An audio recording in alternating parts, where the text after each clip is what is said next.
ಕೇವಲ ಕರ್ನಾಟಕ ಮಾತ್ರ ಅಲ್ಲ, ಮಧ್ಯಪ್ರದೇಶ ಮತ್ತು ಮಹಾರಾಷ್ಟ್ರದಲ್ಲೂ ಕೂಡ ವ್ಯಾಪಕವಾದಂತಹ ಮಳೆ ಆಗ್ತಾ ಇದೆ. ಅಲ್ಲೂ ಕೂಡ ಭಾರಿ ಅನಾಹುತಗಳಾಗ್ತಾ ಇದೆ.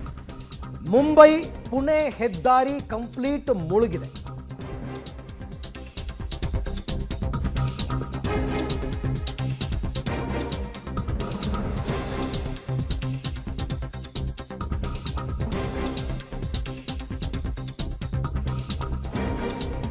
ಮಹಾರಾಷ್ಟ್ರ ಮತ್ತು ಮಧ್ಯಪ್ರದೇಶದಲ್ಲೂ ಕೂಡ ಭಾರಿ ಮಳೆ ಆಗ್ತಾ ಇದೆ.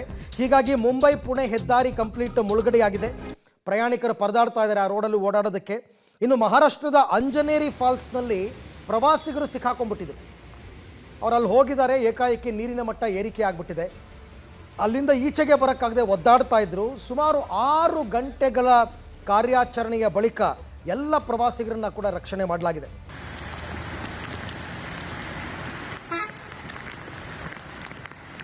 ಮಧ್ಯಪ್ರದೇಶದ ರಸ್ತೆಗಳು, ಪುಣೆ ಮತ್ತು ಮುಂಬೈ ಹೆದ್ದಾರಿ ನೋಡಿ, ಆ ಕಾರುಗಳು ಹೋಗ್ತಾ ಇರೋದನ್ನು ಗಮನಿಸಿ, ಎಷ್ಟು ನೀರಿದೆ ರೋಡಲ್ಲಿ ಅಂತ ಗೊತ್ತಾಗುತ್ತೆ. ಅದನ್ನೇ ನಾನು ಹೇಳಿದ್ದು, ಹೆದ್ದಾರಿ ಮುಳುಗಡೆ. ಟೂ ವೀಲರ್ನಲ್ಲಂತೂ ಪಾಸ್ ಆಗೋದಕ್ಕಾಗದೇ ಇಲ್ಲ. ಕಾರ್ನವ್ರು ಹೋಗ್ತಾ ಇರೋದೇ ತುಂಬ ರಿಸ್ಕ್ ತಗೊಂಡು ಅವರು ಟ್ರಾವೆಲ್ ಮಾಡ್ತಾ ಇದ್ದಾರೆ.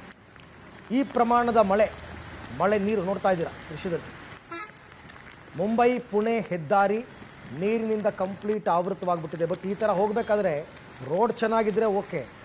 ರೋಡಲ್ಲಿ ಅಲ್ಲಿ ಹಳ್ಳ ಗಿಳ್ಳ ಏನಾದರೂ ಇದ್ದರೆ ಏನೂ ಕಾಣಿಸಲ್ಲ. ಇವಾಗ ನೀವು ನೋಡ್ತಾ ಇರ್ತಕ್ಕಂಥದ್ದು ಮಧ್ಯಪ್ರದೇಶದ ದೃಶ್ಯ. ಮಧ್ಯಪ್ರದೇಶದಲ್ಲೂ ಕೂಡ ಹಲವಾರು ಪ್ರದೇಶದಲ್ಲಿ ನೆರೆ ಬಂದ್ಬಿಟ್ಟಿದೆ, ಪ್ರವಾಹ. ಅಲ್ಲೂ ಸಾಕಷ್ಟು ಪ್ರಮಾಣದಲ್ಲಿ ಮಳೆ ಆಗಿದೆ.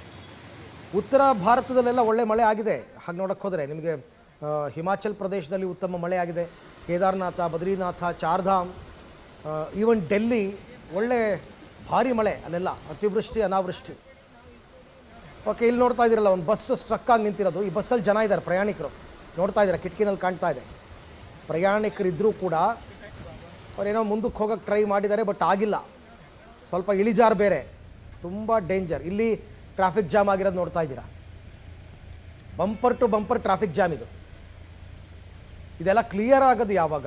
ಮಳೆ ನಿಂತು ನೀರೆಲ್ಲ ಹೋಗಿ ಅಲ್ಲೆಲ್ಲ ಮುಂದೆ ಒಂದು ಕಡೆ ಸೇತುವೆ ಮುಳುಗಡೆ ಆಗಿರುತ್ತೆ. ಅದಕ್ಕೆ ಈ ರೀತಿ ಪರಿಸ್ಥಿತಿ.